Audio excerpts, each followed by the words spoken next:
I will attempt to explore some of the inventions and technologies not yet invented that will have a major impact on the world and humanity within this century, organized into 5 sections of human endeavor: energy, transportation, space exploration, health, and technology.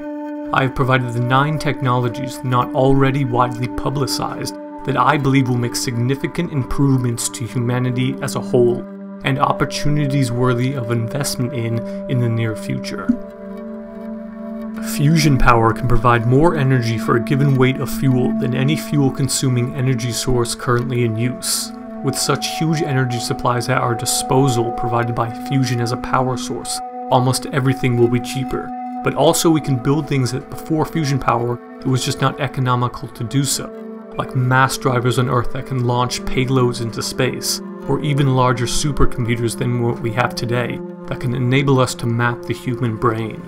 In one approach, known as magnetic fusion, hot plasma is confined by powerful magnets into a donut shape. Scientists routinely produce 100 million degree plasmas, essentially small suns, which they can control and manipulate. A second approach uses large intense lasers to bombard a frozen pellet of fusion fuel, deuterium or tritium nuclei, hydrogen isotopes readily extracted from seawater, to heat the pellet and cause fusion to occur in a billionth of a second. Whereas magnetic fusion holds hot plasma indefinitely like a sun, the second approach resembles an internal combustion engine, with multiple mini-explosions, about 5 per second. The only problem is we haven't yet figured out how to reach the break-even energy point in nuclear fusion, where we get out as much energy as we put in, without instigating the runaway explosion of a hydrogen bomb. As bigger reactors are built, however, we reach ever closer to that break-even point. The International Thermonuclear Experimental Reactor in France will be finished construction in less than 20 years, and is expected to supply momentary net energy outputs, at least 10 times greater than what is supplied by auxiliary heating. Over a short distance using a variable magnetic field, power can be transferred wirelessly. A variable magnetic field induces a current in another conductor, thus resulting in charging of a device's battery. This can enable wirelessly charging all types of electronic devices, such as portable computers, phones, and vehicles. Over long distance, power can be transferred by beams of electromagnetic radiation, like microwaves or laser beams. The beams need to be focused towards a receiver to avoid dissipation of energy. Proposed applications for this type are space-based solar power stations, which can beam energy back down to Earth, and wirelessly powered drone aircraft. In modern rechargeable batteries for electronic devices, lithium is usually atomically distributed in another material, such as graphite or silicon, in the anode. As lithium gets charged and discharged in a battery, it starts to grow dendrites and filaments, which cause a number of problems. At best, it leads to rapid degradation of the battery's performance. At worst, it causes the battery to short or even catch fire. One possible solution to creating an improved battery with lighter weight and greater energy density lies in creating a scaffold made from crumpled graphene balls, which can stack with ease to form a porous scaffold due to their paper ball-like shape. This solution is much lighter weight and can stabilize a higher load of lithium during cycling, resulting in increased energy density.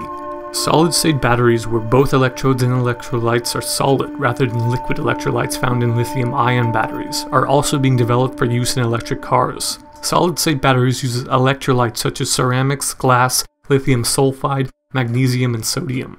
They have higher energy density, they are more compact, safer, can operate at higher temperatures, and allow for faster charging than current electric car batteries, which generally use lithium-ion. Once you reach batteries with energy densities of 400 watt-hours per kilogram, you theoretically have enough power-to-weight ratio to power an electric airplane. Lithium-air batteries could potentially provide this necessary power-to-weight ratio by pairing lithium at the negative end and ambient oxygen at the positive end. You can theoretically create electrochemical cells with the highest possible specific energy. Electric aircraft will look very different to modern airplanes as we redesign aircraft around electric motors. Hybrid planes consisting of both electric propellers and conventional jet engines could create more fuel-efficient airplanes without compromising the speed of modern planes. With an aim to reduce the cost of placing payloads into space, a heavy orbiting station could be connected to a cable which extends down towards the upper atmosphere.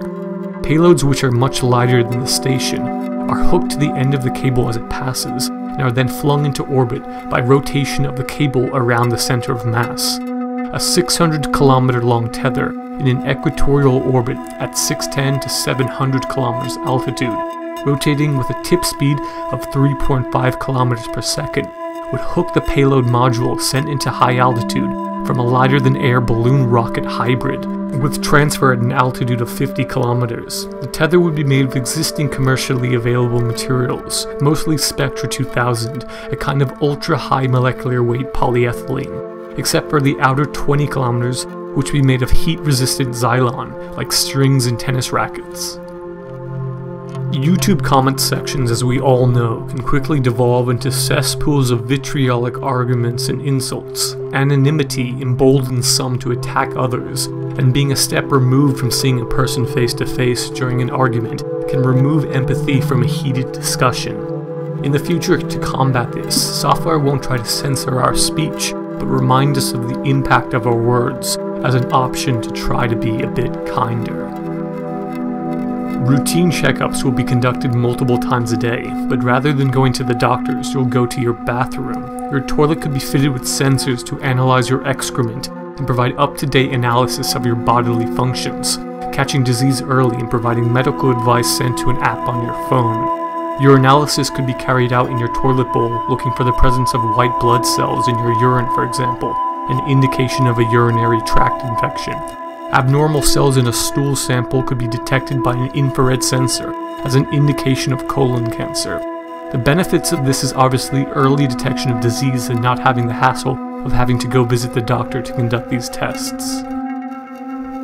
In the future, we'll have nanoparticles that can zap cancer cells individually, one by one. Those are tiny machines that can hone in on cancer cells like smart bombs. Nanobots could be especially advantageous for use during targeted drug delivery, precision surgery, and elimination of tumors. Swarm intelligence is the application of having multiple autonomous aircraft, spacecraft, cars, or drones operating in synchronization to achieve harmonious coordination of the swarm. Swarm intelligence will allow optimization of driverless car traffic, as well as fleets of drones to mine materials from asteroids and construct structures, vehicles, and habitats in space. While these technologies show potential for great impact on the world, their realization is not guaranteed. Without the bravery and doggedness of entrepreneurs in these fields, their fruition is doomed. Of course, many of these technologies may have unforeseen difficulties that prevent them from ever becoming a reality. Although technology is not the solution to all of our problems, great fortunes await pioneers of these technologies in the near future.